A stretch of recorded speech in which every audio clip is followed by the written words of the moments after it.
Oi, pessoal, tudo bem? Então aqui, mais uma vez, no VZCast, nosso podcast semanal da Medicina Veterinária e da Zootecnia. E você sabe, né, como é de praxe, a gente vai trazer os melhores colegas, os colegas mais relevantes para conversar aqui com a gente.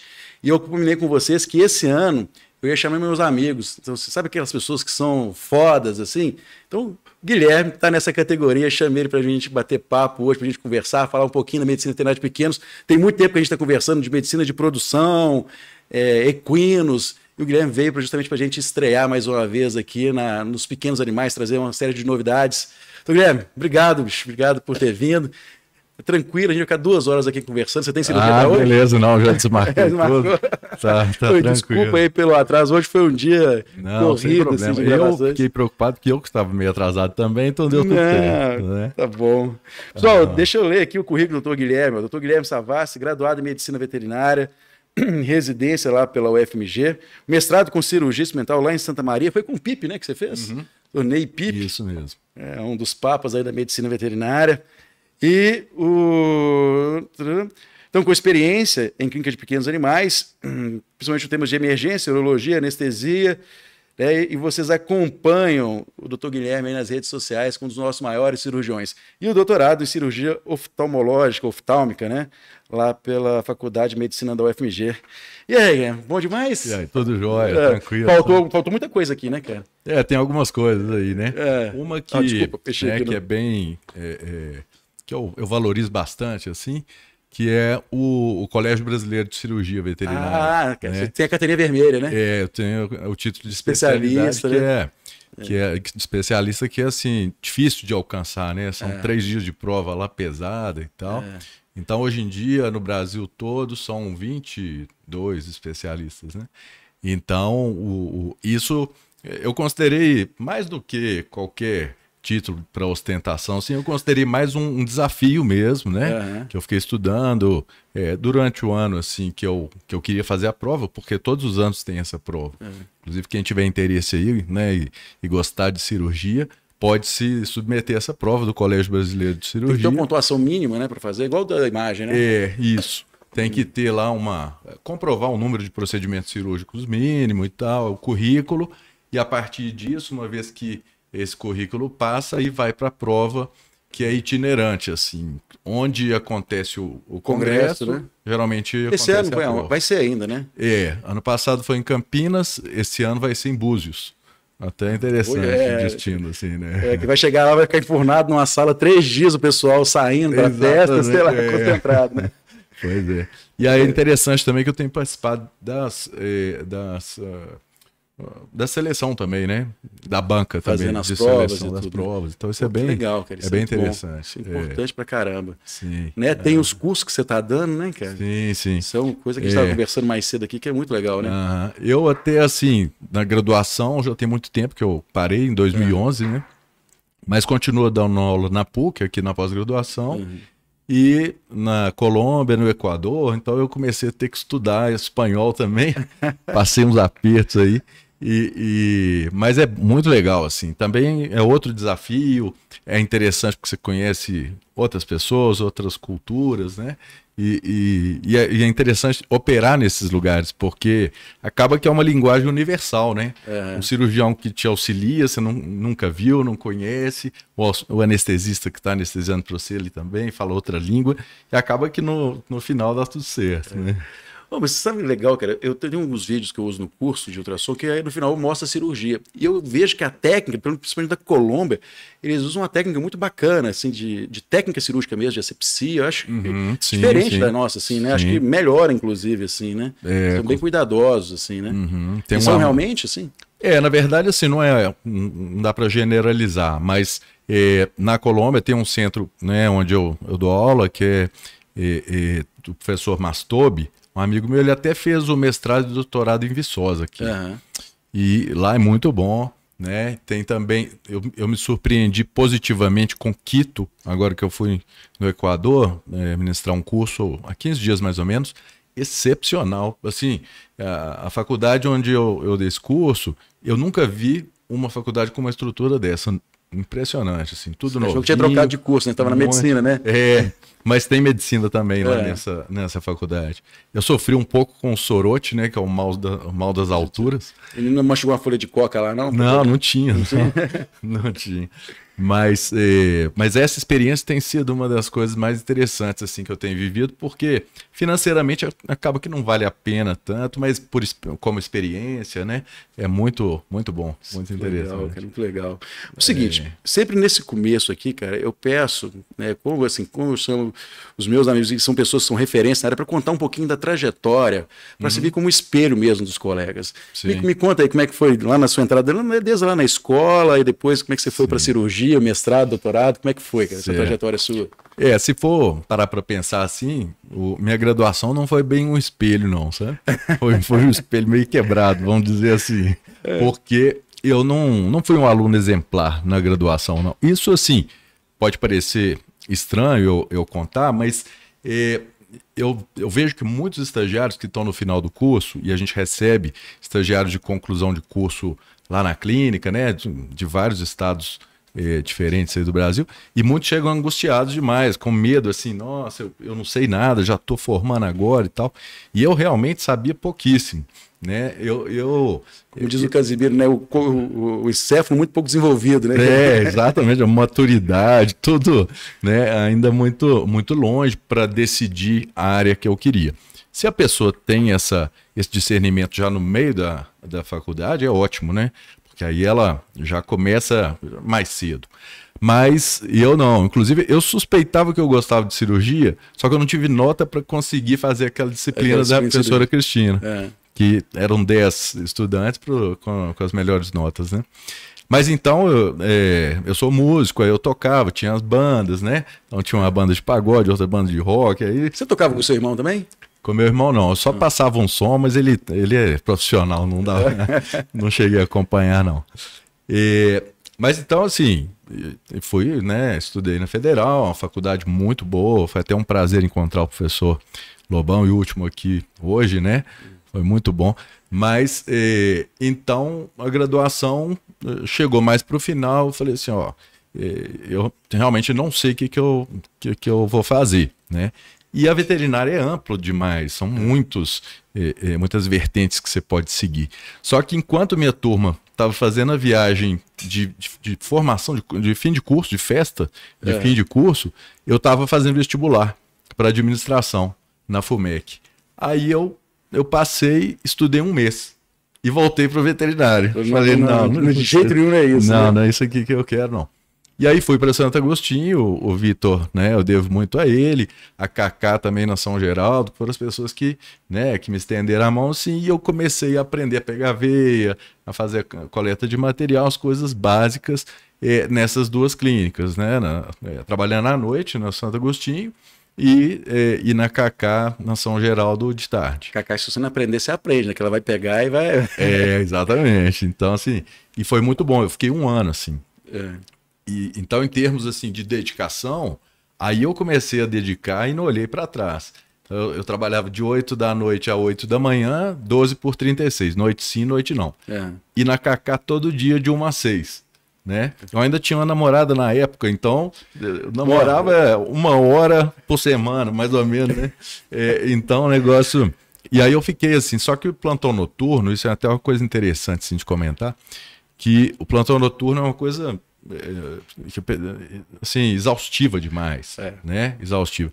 Então, esse esquema 12 por 36 chegou no final de um ano, eu tava assim, morto, não dava conta mais.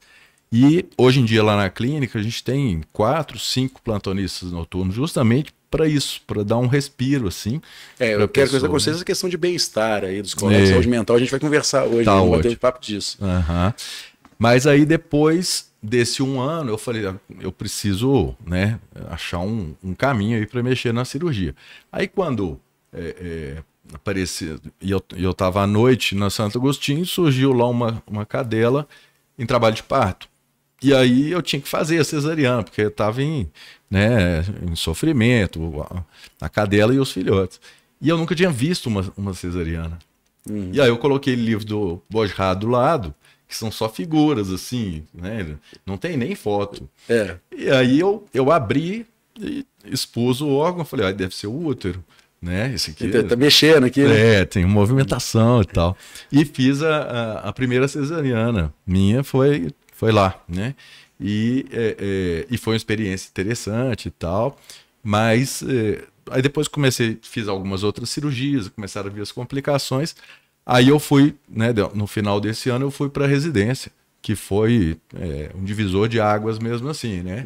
Que né, na residência a gente tem a oportunidade, até mesmo antes do mestrado e do doutorado, de experimentar todas as subespecialidades da cirurgia, né? E com a professora Cleusa, né, com a professora Cristina, Valentim também, né, os professores Humberto, né, professores Geraldo Heleno, professores de grandes animais, próprio Rafael e vários outros, né, da cirurgia que influenciaram muito, assim, até influenciam hoje em dia nas minhas decisões cirúrgicas, na formação básica, assim, foi muito importante. E no final desses 2 anos de residência, aí assim, no segundo ano de residência eu já comecei a operar volante, né? Operava na mas clínica, nessa época a residência não era hoje igual hoje. Não tinha uma bolsa, era uma pochetina, esses ganhavam, o salário era pequeno, né? Era não era R$350, né? E de manhã você tinha direito a um pão de queijo e um café. Sendo que eu não tomo café também. Então, então pão de queijo de água, né? Era menor. Então, aí, mas no segundo ano eu consegui começar a operar nas clínicas também, pontualmente. Assim. E aí eu fui começando a criar uma certa independência, mas eu falei, eu quero ir além. Então, ao invés de tentar o mestrado na UFMG, eu falei assim, eu quero ver, eu quero ter uma visão diferente, eu quero ter uma formação assim, onde é o berço da cirurgia veterinária, que era Santa Maria. Aí eu fui para lá, trabalhei com transplante renal em cães, com o professor Ney Pipe, né, que é um segundo pai para mim, assim, e foi muito bom. Professor Alceu Reiser também, todas as disciplinas dos Eles dois. Eles estão aposentados, né? Eu fiz. O professor Ney Pipe, acho que de vez em quando dá umas palestras aí. Sim, né? Ele ainda dá cursos. O professor Alceu, ele ministra muitos cursos ainda, né? Mas lá na faculdade ele está aposentado, os dois são aposentados. Né? E aí, depois do mestrado, eu fui para a Universidade de São José do Rio Preto, trabalhar como cirurgião por 1 ano, que foi muito bom também. Depois eu voltei. E aí eu fui dar aula na graduação, fiz o doutorado na Faculdade de Medicina, aqui, que também é uma coisa interessante. Hoje em dia... Outro cenário, né? Muito diferente. Né? Nem tanto eu não acho que a medicina é melhor do que a medicina veterinária, não é por isso, mas porque a gente vê com outros olhos mesmo, por um outro ângulo, assim, e começa a ver as possibilidades de adaptação de técnicas que são feitas na medicina para os nossos pacientes e tal. Então isso foi um período muito rico, assim, na minha formação também, foi o doutorado. Foi na época que você montou aquele centro cirúrgico no Buriti, foi nessa época, não foi? Isso mesmo, foi lá que começou. E era pequeno, assim, bem pequeno, tipo 40 metros quadrados. Eu passei lá outro dia, eu lembrei disso, que eu passei lá, acho que tem uma pizzaria lá. Exatamente, isso mesmo, José Rodrigues Pereira, aquela principal. Mas, então, aí a gente começou com a clínica lá, uma clínica só de cirurgia, né? Que é uma coisa assim, já era uma coisa diferente.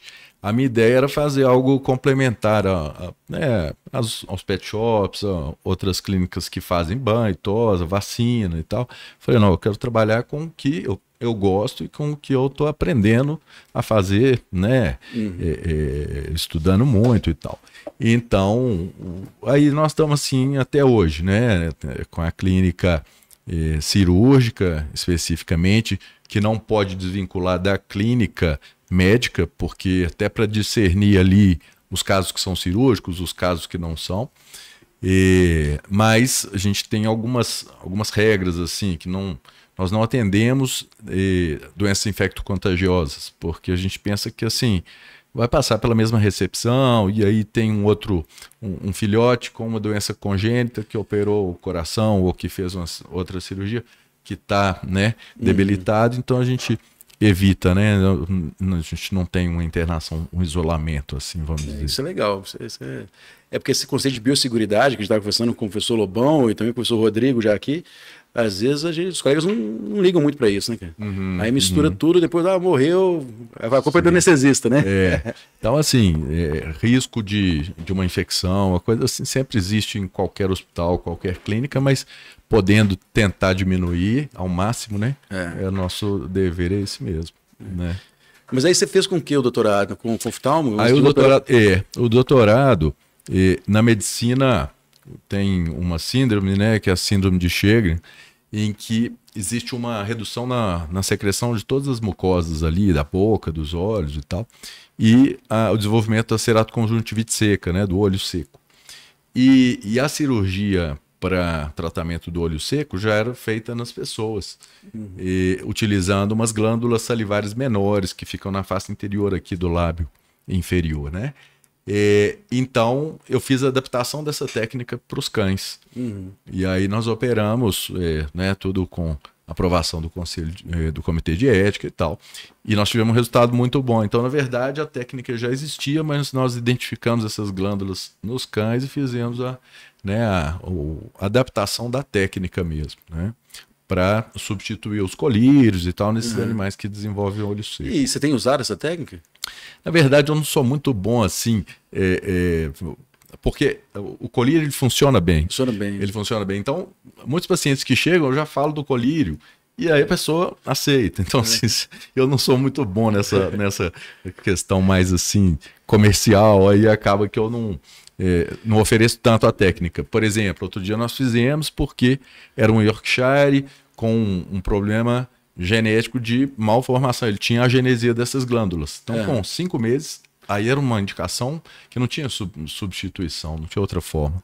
Mas é uma técnica que funciona bem e que tem vários colegas que trabalham bastante, fazem bastante com ela, porque hoje em dia eu não faço, assim, eu opero, né, bem variado, assim, o tipo de cirurgia que eu faço, e oftalmologia também, mas não está entre as principais, não. Cara, o objetivo aqui é a gente conversar e trazer essas novidades e tudo, mas, assim, para mim marcou muito quando vocês fizeram aquele transplante renal na Santo Agostinho, assim, né, logo depois você veio. Conta essa história pra gente, como é que foi, porque o pessoal às vezes fala, transplante renal, o Guilherme opera, assim. E tem algumas cirurgias que eu só mando ou para você ou para o Alisson, ou para pouca pessoa, assim, quando a cirurgia é pequena, vascular, uma coisa assim. Como é que foi? Conta aí para os colegas. O transplante renal, né, foi em 2003 que eu desenvolvi, lá fiz o mestrado em Santa Maria. É um procedimento cirúrgico que funciona. É um procedimento cirúrgico que já está bem descrito, existem suas complicações, né, possíveis, mas a barreira principal tem duas. Existem duas barreiras. Uma é a ética, que eu não sei se um dia vai ter uma solução. Por quê? Porque existe um questionamento assim, o doador ele não pode autorizar a doação do rim e também ele não pode manifestar a vontade de doar, como as pessoas fazem, né? E aí, muitas vezes essa responsabilidade ou esse direito, entre aspas, aí passa para a família, como acontece também nas pessoas muitas vezes, né? Então, assim, a parte da técnica cirúrgica foi o que eu estudei no mestrado e funciona bem, mas tem essa questão ética que você vai, né, não tem autorização explícita ali, né? De um animal que tá bem, que não tem nenhuma doença e tal.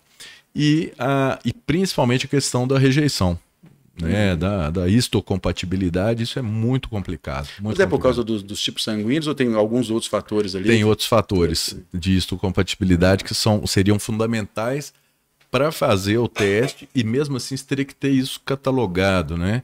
Então, assim, eu conheço uma pessoa que precisou de um transplante de medula. Aí foi localizado na Polônia um compatível. Então é uma coisa completamente fora do que a gente tem de possibilidade na veterinária. Nem de interação dos centros a gente tem isso. Sim, exatamente. Nesse caso que a gente operou na Santo Agostinho, era uma cadela, até o professor Júlio participou também como clínico, de 1 ano de idade, que tinha a doença congênita. E a mãe era da mesma tutora, e ela que foi a doadora do rim, né? Então, foi um procedimento bem interessante, mas ele é muito cansativo para quem trabalha com transplante na veterinária, porque assim, eu fiz muito estágio, acompanhei muito o transplante renal em humanos, e tem assim, um cara que vai lá e sutura a veia. São 3 equipes ou mais. Sutura artéria, sutura o ureter só, né? E vai embora.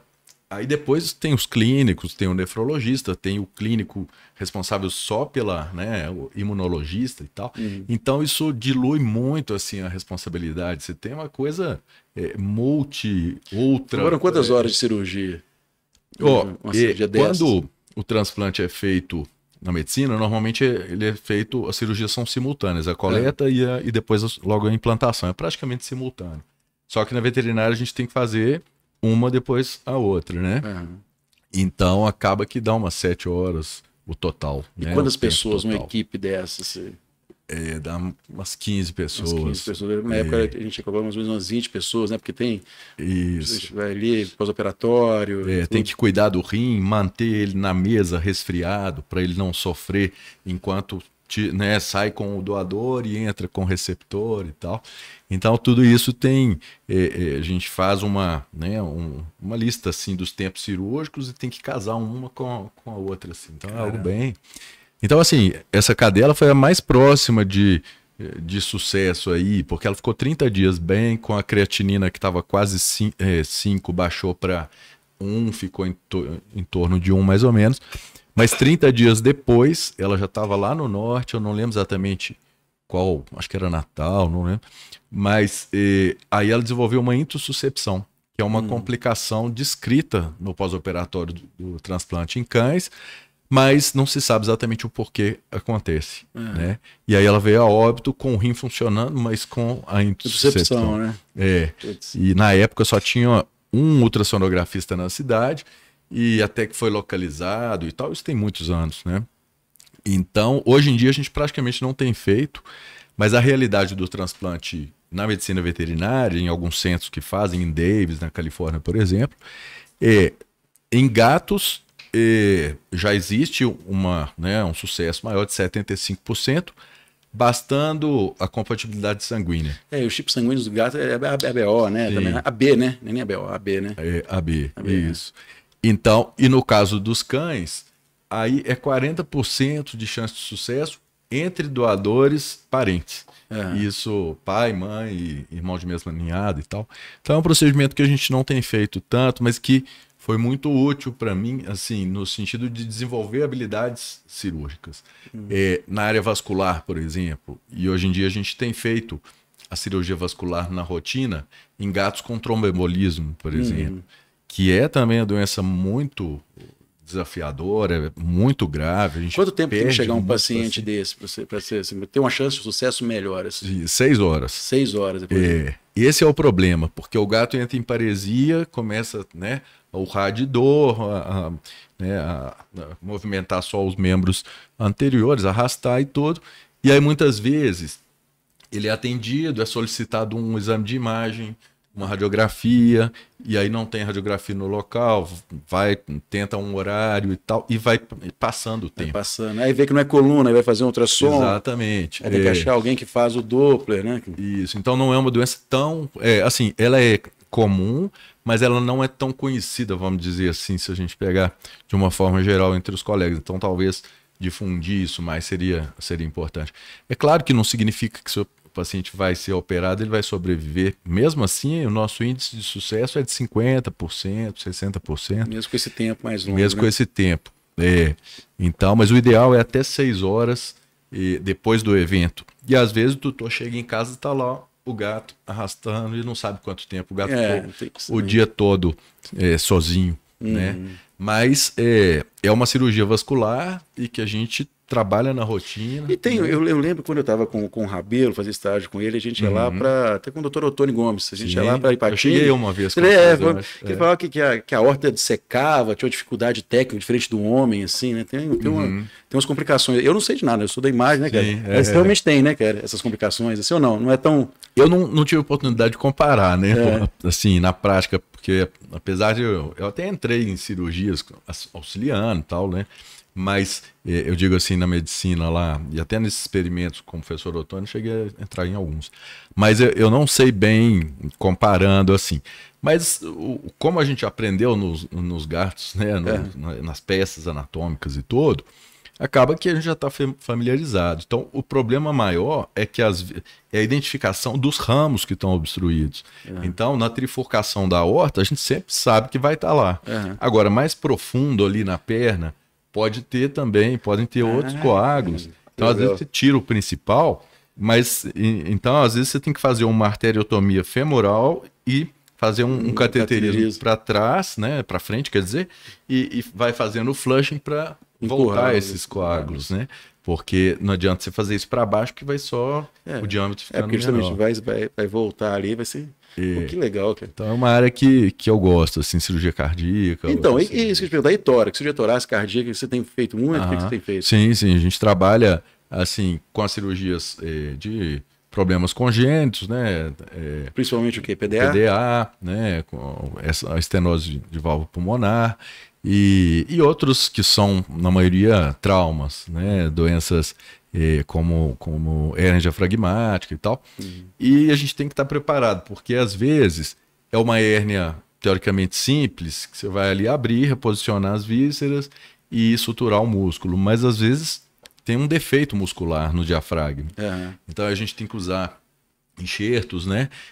Como pericárdio bovino conservado, ou mesmo uma tela. Então tem recursos assim de cirurgias reconstrutivas, né? E isso nisso a gente tem trabalhado bastante também. Sabe um negócio que eu vejo, cara? Você tem usado a tomo para essas cirurgias vasculares para preparar? Você tem pedido tomo? Eu vejo assim, alguns aqueles shunts assim. Sim, tem sim. Né, felizmente a tomografia ela está mais popular hoje em dia, né? Porque quando a gente formou não tinha tomografia. Tinha aquela lá da escola que demorava, né? Acho que hoje tem umas 4 ou 5 MH, né? Isso, até agora a ressonância também já chegou e tal. Então tem muitos casos que não dá tempo de ir para tomografia, né? De pedir. Mas tem outros que dá. Então, por exemplo, os shunts portosistêmicos, todo o planejamento a gente faz por eles, né? Então esses vasos anômalos que desviam a circulação que iria para o fígado, para o restante do corpo, né? Para outra veia, partindo ali da veia porta. Então o planejamento é fundamental. E até para saber quantos milímetros esse vaso tem, para encomendar a prótese, que é o anel ameroide, para colocar em volta do vaso e para a cirurgia dar certo, né?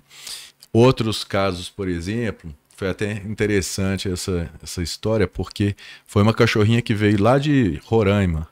Ela veio para uma cirurgia de adrenal. Então, assim, a glândula já estava bem crescida e colada na veia cava, né? Ela começa a infiltrar, né? E começa a infiltrar. Então, para ter um planejamento, na hora da cirurgia eu vou ter que abrir a veia cava também, ou não, né? E aí tem que interromper a circulação ali por um tempo, e isso muda completamente, coisa que antes a gente tinha que fazer na laparotomia exploratória, né? A partir do ultrassom só, mas agora a gente já planeja, já deixa o fio no porta-agulha, fio adequado no porta-agulha e tudo. Porque abrir uma cava, você tem que ter coragem, né, bicho? Porque falta de juízo, né? A veia, sim, ela é mais delicada do que a artéria. Então é mais sutil, mais perigoso trabalhar na veia do que com a artéria, né? Então ela é tipo um papel de seda, ela rasga muito fácil, assim. Né? E o stent, você está colocando stent também, né? Isso, a gente coloca os stents intraluminais, né? Stent de traqueia, né? De traqueia, para colapso de traqueia, mas a gente indica mais para os graus 3, 4, porque ele tem suas complicações também. Mesmo stent intraluminal ainda mesmo tem? Intraluminal. Então, assim, porque você vai colocar ali um material que, teoricamente, é biocompatível, que é de nitinol, mas ele está dentro da traqueia. Então, o efeito imediato dele, o efeito a médio prazo é muito bom, excelente. Mas podem acontecer complicações ao longo prazo. Por exemplo, formação de granulomas. Uhum. O tecido começa a proliferar lá dentro e aí acontece uma estenose mesmo. E quando acontece isso, não tem o que fazer. Que já está incorporado ali, né? Você não consegue tirar e tudo. Outra possibilidade é ele migrar, né? Então, assim, o paciente às vezes começa a tossir no pós-operatório e ele começa a arrastar para frente. Mas isso hoje em dia é bem raro porque tem o programa que a gente faz o cálculo do diâmetro, aí ele fica bem certinho, né? Mas assim, é uma salvação para pacientes que estão respirando muito mal e que não vão sobreviver de outra forma. Existem as técnicas abertas também, que também podem ser usadas, né? Mas elas não são tão boas assim, são? Elas são bem traumáticas, né? E mais restritas. Então, quando você tem uma porção da traqueia torácica acometida, aí você não consegue corrigir pela cirurgia aberta, né? Teria que fazer uma toracotomia com uma incisão cervical, muito, muito traumático. E deixa eu te perguntar, quanto que tá um stent desse hoje? Porque eu lembro que quem aplicava antes era o Selmi, né? Sim, até um tempo atrás a Cacá me ligou, tô querendo. Quem tá? Aí passei pro Selmi e outra colega de São Paulo, só que fazia no Brasil, assim, nem muito tempo atrás, assim, né? Temos lá uns... Esse stent, ele, se você for comprar esqueci o nome agora da empresa, que tem muito tempo que eu não compro de fora, $1.800. Só que aí ele é importado, aí quando chega na alfândega tem mais uns 70% de taxa. Né? Então fica aí nos 10 mil, 12 mil, só o produto. Só o stent. Hoje em dia a gente já consegue comprar no Brasil por R$4.500. Mas é o nacional ou importado? Sem taxas, nacional. Mas com resultados a gente tem visto até melhores. Legal. Do que o anterior. A gente conseguia também comprar stents biliares, que são usados são os mesmos, é o mesmo material, ele é autoexpansível, mesma composição, só que ele é usado para vias biliares em humanos. E já tem trabalhos da utilização dele em cães na traqueia também. Só que eles são mais rígidos, esse que a gente está usando agora é mais flexível. Então... mas é bem interessante. Eu tenho muito cuidado assim ao indicar, porque se é um paciente que tem grau 2, tosse um pouquinho e tal. Se ele conseguir emagrecer, ele fica bem, né? Exato, Aí às vezes você pode induzir uma piora até no paciente. Então a gente tem que saber. Eu falo assim, se piorar, tem isso aqui. Né? E tem alguns que chegam e não dá nem tempo de encomendar, porque isso tem que ser sob medida mesmo, né? Oi, deixa eu te contar aí de equipamento, cara. Eu lembro que você estava também com aquela parte de endoscopia urinária, né? Vesical. Sim. A gente tem trabalhado bastante com a videocistoscopia, né? Até o do Dr. Henrique Bernardes, lá da clínica, ele que faz mais essa parte. E macho passa bem, cara? Não é uma dúvida sempre por causa da curvatura, tem que ser fêmea que funciona melhor, né? De fêmea, o nosso é rígido, é bem fino também. Então, no macho, a gente faz percutânea, por videolaparoscopia. Faz uma incisão pequena, entra na bexiga, tira os cálculos por um portal só, né? E consegue pegar do osso peniano ou não? O negócio do osso peniano não passa, osso peniano, né? Não. É difícil. A Ana Letícia da São Francisco, ela tem esse flexível. Então ela consegue passar tem machos também, até determinado tamanho, sim, interessante. E agora, então assim, essa parte de endoscopia também, já tem muitos anos que eu não abro um esôfago, porque a gente tira os corpos estranhos tudo por endoscopia. Estômago também. Então... eu considero assim algumas, né, falando aí de equipamentos e técnicas que não são novos, vamos dizer assim, mas são tecnologias que estão sendo mais usadas, né, para a pessoa estar atualizada, vamos dizer assim, seria a endoscopia, a microcirurgia, então cirurgia de cálculos de ureter em gatos, para tirar cálculos de 2 milímetros com microscópio, né? Um trabalho que a gente tem feito muito interessante com a Karen, né, patologista, de histopatológico transcirúrgico, né, que é uma realidade na medicina há muitos anos, mas na medicina veterinária tem pouco, né? Consegue avaliar a margem? É para avaliar a margem? Para avaliar a margem, para avaliar se é benigno ou maligno. Então, se a gente faz um acesso a uma próstata, por exemplo, a gente faz uma coleta ali de uma amostra, fica aguardando 20 minutos, ela congela o tecido do lado de fora da sala, corta, faz uma avaliação preliminar e fala, ó, é benigno ou maligno. Ou a gente só castra, né, a orquiectomia, ou então faz a prostatectomia. Coisas que antes a gente fazia biópsia, suturava, esperava uma semana para depois voltar com o paciente para a mesa anestesiar de novo, e aí fazer o que precisa fazer, né? Então, são trabalhos que a gente faz multidisciplinares, né? Igual com os oncologistas clínicos, né? A Luciana Mirra, por exemplo, tem feito com a gente a eletroquimioterapia, quando você faz a remoção de um tecido e que não tem margem suficiente ali, não, é uma região que não permite a margem. Aí ela faz essa eletroquimioterapia no leito, né? Para aumentar a chance de sucesso. E o bisturi ultrassônico? Ultrassônico. Também é uma coisa nova, né? Não é disso, não. Esse, na medicina veterinária, aqui ele está mais acessível agora, porque tem uma empresa no Brasil que está fabricando e que funciona bem, né? Então, é uma tesoura que ela apreende os vasos ou o tecido, vasos de até 4 milímetros, e aí você pisa ali, tem um pedal, ele vai selar esse vaso e cortar ao mesmo tempo. Então, acelera muito os procedimentos e diminui também a utilização de fios, de sutura de ligadoras e tal. Então, ovariosterectomias, você não precisa utilizar fio mais, né? Nenhum fio. Você vai no pedículo, né? Sela e corta. Então é coisa de 5 minutos. Cara, isso é bom, porque a gente tem muito problema aqui de processo ético. O que mais dá problema pra gente aqui são a cirurgia de ovariosterectomia. O que mais dá problema. Então, assim, o princípio da cirurgia é você deixar o organismo mais próximo do normal ou do natural possível.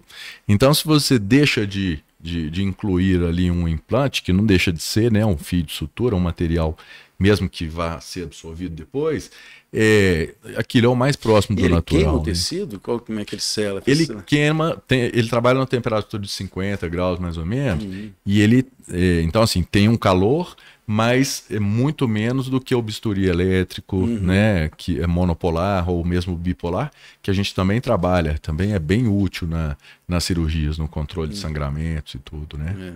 Mas assim, o dano tecidual é bem pequeno. E a gente está com um trabalho retrospectivo para publicar com mais de 150 pacientes operados com essa tecnologia, né? Que massa, cara, que massa. Mas vamos mudar aqui de pato para ganso. E aí, a gente conversou outro dia, você está começando a trabalhar com a saúde mental e tudo. Como é que tá aí a sua percepção? A gente está agora trabalhando com a Bianca, né? Você vê que no dia que startou, agora a gente está com a pesquisa rodando. Sim. Como é que você tem visto? O que você tem feito aí com saúde mental? Que é realmente um tema que tem preocupado a gente pra caramba, né, cara? Sim. Isso, eu acho que na medicina, na área da saúde, os profissionais da saúde, de uma forma geral, eles são muito suscetíveis a esse tipo de questão, né? Psicológica, de uma sobrecarga no trabalho, uma exigência, né? Uma punição, uma autoexigência assim, dos resultados. E a gente tem que estar acostumado com isso. Não, é claro que nós não... É diferente. Não é assim, se eu perdi um paciente, eu não estou nem aí. Não é isso, né? Mas a gente aprender a saber os limites da própria medicina, né? E que não significa que um paciente morreu, né? Se veio um óbito, que aquilo ali é um erro, né? Aquilo é um resultado desfavorável que tem muitos fatores envolvidos. E não só isso, né? Existe uma tendência também a gente não recusar o trabalho, né? Claro que... Mesmo se a situação para o trabalho não for boa, né? Exatamente. Isso, exatamente. Né? Isso mesmo. Então, assim, você vê até, não é exclusivo da medicina veterinária, meu irmão é médico, meu pai professor na medicina, então eu tive esse contato grande. Tem profissionais que pegam plantões, assim, 72 horas. A probabilidade aí sim de erro e da pessoa se desgastar, né? E da pessoa desenvolver uma crise ou ficar mal realmente, né? Ir ao fundo do poço assim, depois de um período, porque um tempo ela vai vai aguentando, né? Aí chega um momento que não dá mais. Então, esse é um cuidado que eu venho tendo nos últimos anos, né? Que eu cheguei um ano em 2015 aí que eu fiquei assim, morto mesmo de cansado. Eu não tinha outro. Eu não estou falando que você está sendo maratonista agora, pô. Isso é... Eu tô tentando, disso, né? Viu, cara? Tô tentando. Então, Mas aí quando é 2015 aí? Então, em 2015 eu cheguei num ponto que eu tive que ficar 15 dias sem trabalhar porque eu saía, eu chegava em casa meia-noite e 7 horas estava na clínica. Isso todos os dias da semana. Todos os dias. Aí eu estafei. Aí eu falei assim, não, aí eu tive que ficar em casa e tal, e a clínica reduziu o movimento esse tempo, mas aí depois eu falei assim, não, eu tenho que mudar a minha forma de viver mesmo, né? Isso interfere em tudo. E até mesmo o tempo, né, para a família e outras coisas assim que são muito importantes. Mas, então de lá para cá, eu comecei a fazer atividade física e tal. Terapia é uma coisa que eu sempre fiz e eu sempre achei importante. Eu tenho uma influência muito interessante nessa área de saúde mental, que é do meu irmão Renato Savassi, que é músico e psicólogo. E ele trabalha com musicoterapia e sessões de sound healing, né? E legal, é bem interessante. Então, eu tive essa influência assim, e tudo isso ajuda, né? Não significa que a pessoa faz terapia, que ela, né, é doida ou que tem problemas seríssimos. Não é isso, não. É pelo contrário, até, né? Ela está enxergando as possibilidades de melhorar. Mas, e aí hoje em dia eu tô nessa, isso se animar também, em dezembro vai ter o triatlon. Então é bicicleta, natação e corrida. Não, se você estiver operando... Fala infarto, mano, você passando stent, eu vou. Assim, aí eu vou passar mal, tô perto de você, pelo menos você passa um stent ali na hora. Vai, tá certo. Então eu faço isso como a primeira coisa do dia, porque se eu deixar para fazer depois, não vou fazer, não vai aparecer uma cirurgia ou uma coisa ou outra. Então isso eu tenho procurado e a pessoa tem que, primeiro de tudo, também fazer o que gosta, né? Porque muitas pessoas não descobrem o que gostam no trabalho. E aí acaba que isso cansa mais. É natural também isso acontecer, né? Eu tô com um problema, que eu tô saindo, agora tá acabando minha gestão no conselho. Eu descobri que eu gosto daqui pra caramba, assim. Eu tô sofrendo, cara. Mas por outro lado, vou ter tempo para poder fazer essas coisas. Assim, exatamente. Tempo também aqui é impressionante, cara. O telefone toca de madrugada, outro dia eu tava lá em Marabá, e meia-noite o pessoal ligando, tem um cachorro amarrado num poste, assim. Resolve, cara, é desse jeito. Sim. Mas precisando de arrumar tempo, isso é um negócio, cara. Eu também cheguei, teve um ano passado, assim, que eu cheguei no limite, assim, cara. Parei, assim, tem que dar uma reduzida, assim. De tanta coisa, tanto problema. Pra você dar aula também, né? Dando aula. Menina, mulher brava, menino pequeno, menino entrando na adolescência. Né? E dar aula é uma coisa que consome muito mais tempo do que a carga horária, se você for pegar realmente, né? Então, elaborar prova e fazer, orientar aluno, um tanto de coisa. E hoje em dia, isso está sendo um desafio, a gente estava falando com o professor Lobão, né? Essa turma que veio de uma parte da pandemia, então às vezes você está na aula lá no 7º período, você vai ter que rever coisas que de primeiro e segundo período que eles não tiveram por causa, principalmente da pandemia, assim. Sim. Troço que é pesado, assim, é cansativo, bicho. É verdade. Mas sai, esse trem sai. Tá certo. Ô, Guilherme, chegando, para variar, a gente estourou o tempo, cara. Mas eu quero marcar outro bate-papo com você, principalmente na questão da saúde mental, assim, tem mais coisas, assim, mas antes de finalizar, dá um recado aí para essa turma, principalmente os estagiários, você está vendo, assim, olha, o que a gente está precisando hoje no mercado, quem está afim da área de pequenos, assim, principalmente de cirurgia, para que lado que tem que traçar, né, para conseguir pelo menos entrar no mercado, assim, o que você acha, cara? Então o que eu tenho assim de recado, né, até uma oportunidade que eu acho bem interessante para isso, porque o número de faculdades, isso tem muito sido dito assim ultimamente, o número de faculdades no Brasil, ela é maior do que a somatória das faculdades do mundo inteiro, né? É isso mesmo, né? Você pode ter o dobro, você pode ter 2 vezes o somatório de todas as faculdades do mundo. 2 vezes, então isso é muita coisa. Por outro lado, eu acho que os alunos de faculdades particulares e até faculdades novas e tudo, eles não devem desanimar. Por quê? eu já dei aula em faculdade que não tinha, assim, né, um destaque de uma UFMG. E eu conheço alunos que se tornaram médicos veterinários excepcionais dessas faculdades. Então, assim, tudo, tanto que para mim lá na clínica, quando chega um estagiário, eu não tenho absolutamente nenhum preconceito. Isso não é demagogia. Realmente não tem. Porque depende mais do perfil da pessoa. Do perfil. E esse perfil envolve o que o professor Último falou aqui, né? O sangue nos olhos, é a vontade mesmo. O interesse é gostar daquilo. Pode ser que a pessoa vá fazer um estágio ainda. Ela quer experimentar, ela quer ver, conhecer, né? Mas eu acho que o principal é isso, é descobrir o que gosta. Se descobrir que meu pai, dando aula na medicina, ele falava com os alunos assim, no meio do curso. Ele falou assim, a medicina é difícil demais, tem que estudar muito. Se vocês quiserem desistir, ainda está em tempo. Ainda dá tempo, né? Então não é para desestimular, mas é para a pessoa cair na real e pensar assim, é isso que eu quero para minha vida, né? Então, assim, a maior parte do tempo da vida ela vai passar trabalhando. Então ela não pode ficar segunda até sexta só esperando sábado e domingo. Então, assim, eu não vou falar também que eu não gosto de fim de semana, de viagem, né, lazer. Mas quando eu tô no domingo e eu sei que eu tenho uma cirurgia desafiadora na segunda, eu fico animado, eu fico, né, satisfeito de ter aquele desafio. Eu gosto de estar ali, né? Então eu acho que é isso, é descobrir o que gosta e assim você pode ir e voltar quantas vezes necessitar, porque a medicina veterinária ainda permite isso, trabalhar, né, numa área, desistir e trabalhar em outra, né?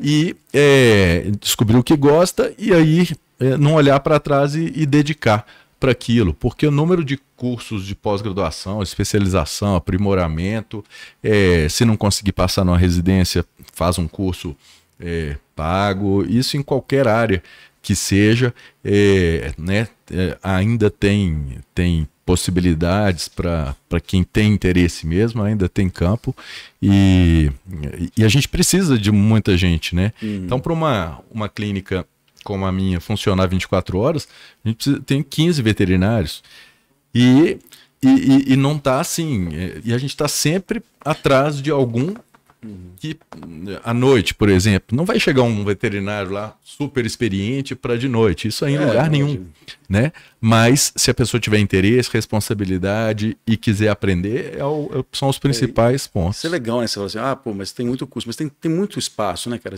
Aqui hoje a gente tem 10 mil empresas registradas no conselho. Então, e são ativos 25 mil profissionais.